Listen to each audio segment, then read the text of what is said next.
In the beginning of the movie, a veterinarian walks into a remote, forest-style research facility, relaxed and almost cheerful. To him, this is routine. He's there to vaccinate a chimpanzee named Ben. No reason to worry. Ben sits quietly. The vet speaks to him the way you'd talk to a calm pet. He steps closer, and in a split second, everything explodes. Ben lunges. The attack is vicious, fast, and horrifying.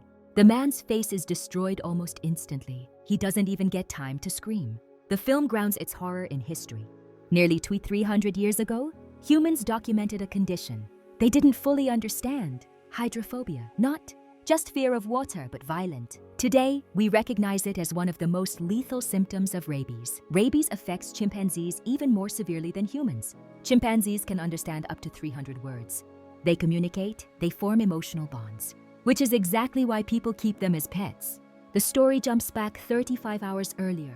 We meet Lucy, a young woman flying home to Hawaii, unaware that her life is about to collapse. On the plane, a small moment feels meaningless. A young boy bumps into her while grabbing his teddy bear. He smiles, apologizes, and runs back to his seat. It seems harmless. Lucy talks with her sister Erin back home, and later chats with her best friend Kate, who's excited to visit for the weekend. Kate brings along her friend Hannah. During the chaos of the flight, Hannah meets Phil, who happens to know Drew, the same boy from earlier. Numbers are exchanged, jokes are shared, everything feels light. When they land, Kate's brother Nick picks them up. He's awkward, tries far too hard to flirt with Hannah. Lucy arrives home and reunites with her father, Adam. He's deaf and communicates through sign language, and their connection feels instantly warm and genuine. He's stressed about a book deal, but Lucy's presence clearly steadies him. Then comes the moment that shocks everyone. A chimpanzee walks in, not like an animal, like a person. This is Ben. Using a tablet that converts text into speech, Ben communicates calmly and politely. He's intelligent, thoughtful. Lucy is stunned. And then we learn the truth. Lucy's late mother was a renowned primate behavior scientist. Ben isn't a pet, he's family. That night, Nick offers Hannah a cigarette and tries to get closer to her. After he leaves, Hannah wanders through the house and ends up near the swimming pool. Everything goes quiet. Ben suddenly appears, and the moment he sees the water, his entire body changes. Terror floods his face. Not fear, panic. His breathing becomes erratic. He sweats, he drools. He struggles to stand. Hannah reaches out trying to help him. Ben snaps. Adam rushes in, blows a whistle, and pulls Ben away before it turns violent. He reassures Hannah, downplays the incident, and sends her to bed. When he returns Ben to his enclosure, he finds a dead mongoose. Bite marks on Ben. Adam locks him inside immediately. The next morning, Adam explains the situation. The mongoose is being tested. Ben stays locked up. No exceptions. Adam leaves for work, unaware this will be the last normal choice he ever makes. Later, the group relaxes by the pool. Hannah and Nick grow closer. Lucy watches, uneasy, jealous. Lucy dares Hannah to call the boys they met on the plane. It's stupid and reckless. Hannah actually does it. The phone rings, the boys answer, everyone laughs. For a brief moment, it still feels like a normal vacation. Then Kate's phone rings. It's her mother. She barely gets a few words out before her body gives up on her. Her face drains of color, she bends over and starts vomiting violently. The call cuts off mid-sentence. Lucy helps her back to her room. While Kate rests, tension shifts elsewhere. Hannah confronts Kate's brother and accuses Lucy of trying to come between them. He shuts that down immediately. He tells her Lucy is family. To prove it, he kisses Hannah right there. What he doesn't realize is that Lucy sees everything.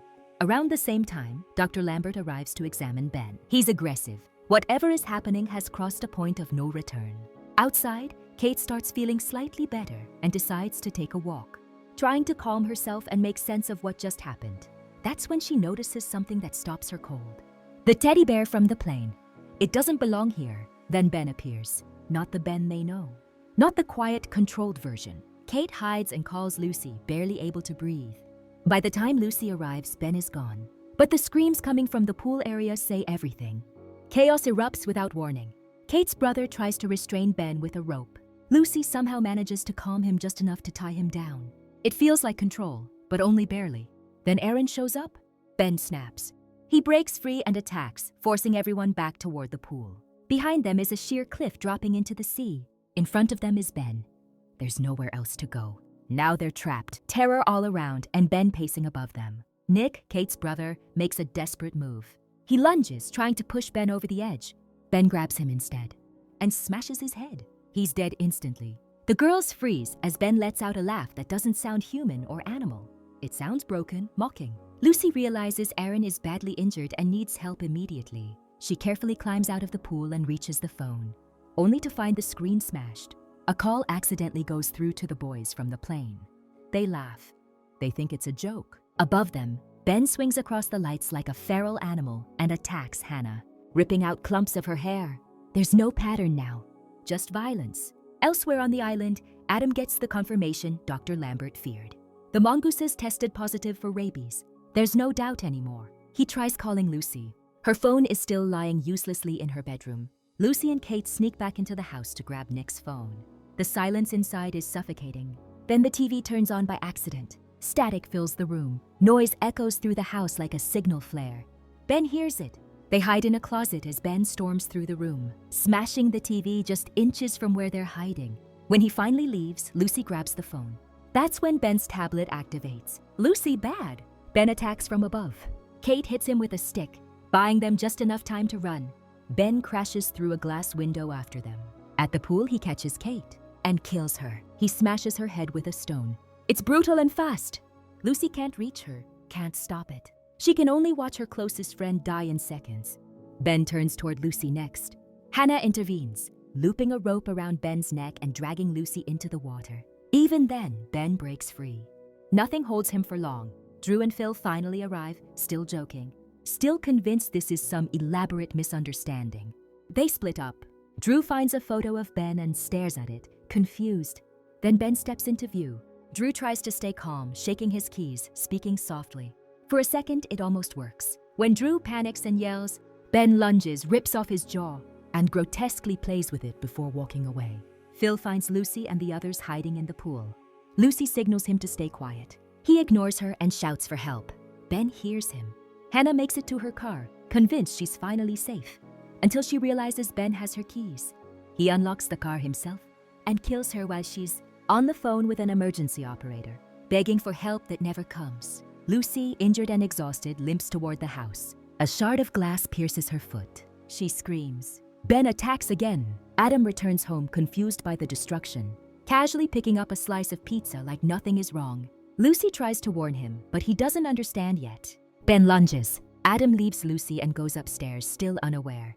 Ben pretends to calm down. Then he shatters Lucy's wrist. Aaron distracts Ben just long enough for Lucy to escape. Adam finally sees Drew's mutilated body, and the truth crashes into him all at once. He tries using his whistle. Ben doesn't respond. That bond is gone. What follows isn't heroic. It's desperate. Broken bottles, blood, panic. Adam stabs Ben, believing it's over. Ben rises one last time and impales himself on a sharp wooden structure. He's dead, but the damage is already done. Police arrive. Doctors confirm Aaron will survive. If you love this video, you have to check this one.